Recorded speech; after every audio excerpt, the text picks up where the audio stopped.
Bonjour à tous. Premier tuto essentiel sur l'extension mise en page. C'est la plus grosse extension de VMSUP, environ 5000 lignes de code Ruby. Mise en page où VMSUP Layout possède une documentation spécifique.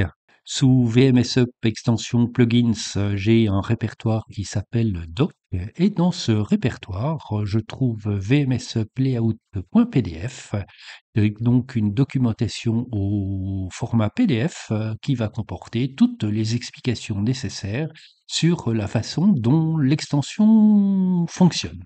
L'objectif de mise en page consiste à donc prendre chacune des pièces d'un modèle et de faire leur dessin technique sur une scène spécifique, voire de prendre tout un groupe et de mettre en page donc tout ce groupe.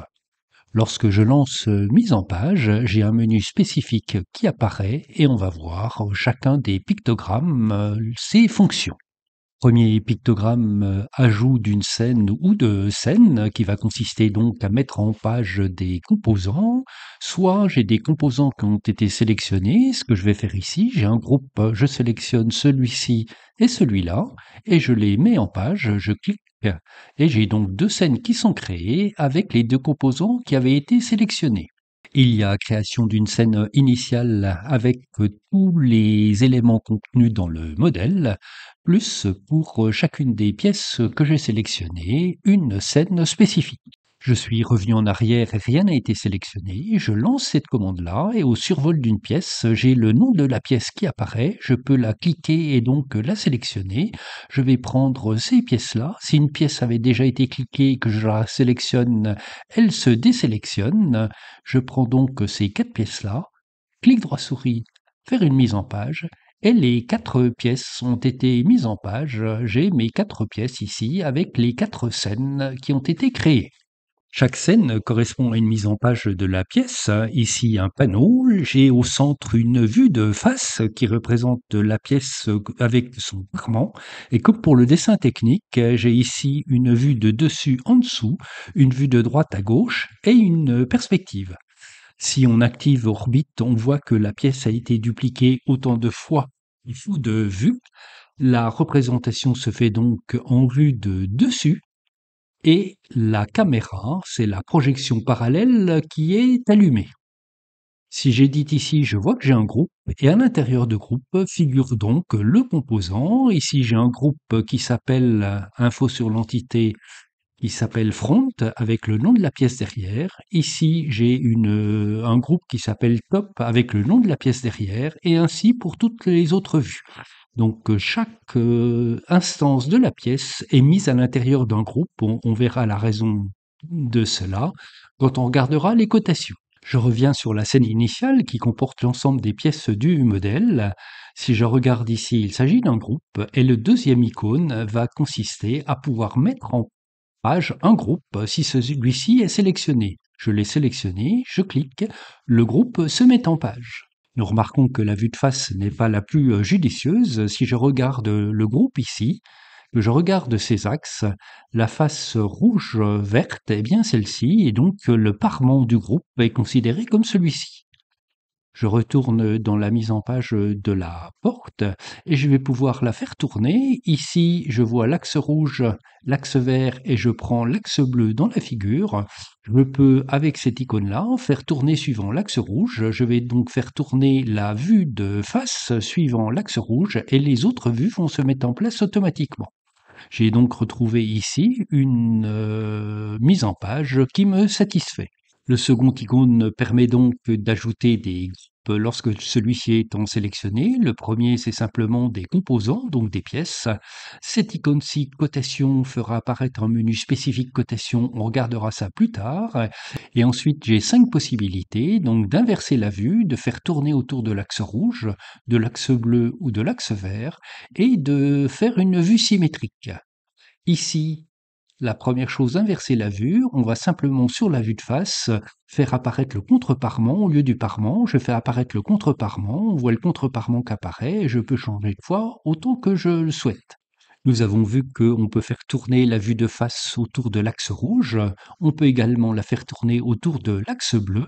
Je vais donc mettre ma porte horizontale et si je continue, donc je vais revenir sur ma vue initiale et je peux également la faire tourner suivant l'axe vert. Donc là, je vais voir simplement le champ de ma pièce. Je fais tourner de nouveau et j'ai une autre représentation qui peut me satisfaire.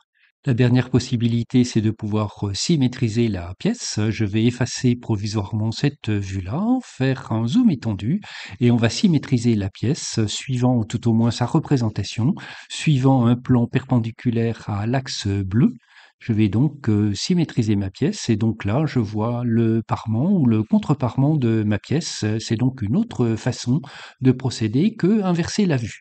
Ces 5 icônes ici vont donc nous permettre d'avoir le meilleur point de vue possible en orientant la vue de face et les autres vues suivantes. Les 2 pictogrammes suivants vont servir pour le premier à supprimer une scène, pour le second à supprimer toutes les scènes qu'on a faites également en supprimant la scène initiale. Lorsqu'on supprime une scène, on la sélectionne déjà avant, je supprime la scène, j'ai un message de confirmation qui m'est demandé, je supprime la scène. Il faut bien faire attention que cette commande suppression d'une scène est très différente de celle de supprimer lorsque je supprime la scène. Cette commande-ci va supprimer effectivement la scène, mais tous les éléments qui sont dans le modèle resteront présents. Alors que suppression d'une scène ici va non seulement supprimer la scène, mais également tous les éléments qui ont été rajoutés dans cette scène. Donc si vous voulez supprimer une scène, c'est cette commande supprimer une scène que vous devez utiliser.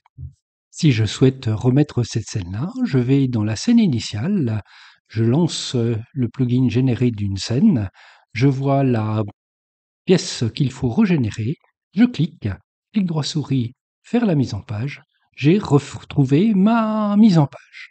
La commande supprimer toutes les scènes va supprimer toutes les scènes, non seulement celles de chacun des composants qui sont préfixés par S underscore, et également celles des groupes qui sont préfixés par G underscore, et en même temps la scène initiale.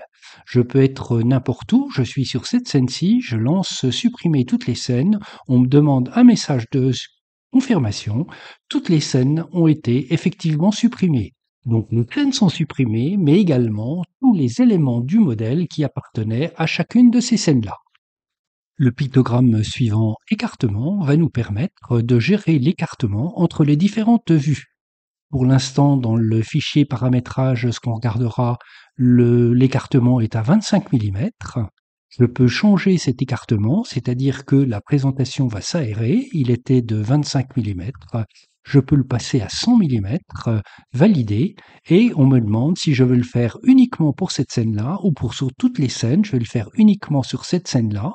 Et donc, en faisant un zoom étendu, je vois que la vue de dessus a descendu et descendu. La vue de droite à gauche est partie un petit peu plus à gauche et donc j'ai un dessin qui est plus aéré et qui va me permettre peut-être plus facilement de rajouter les différentes cotations qu'il me faut.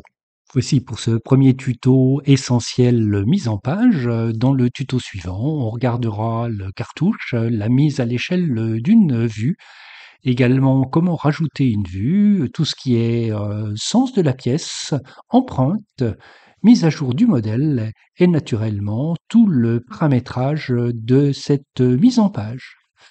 D'ici là, bonne utilisation des extensions VMS Up et à très bientôt.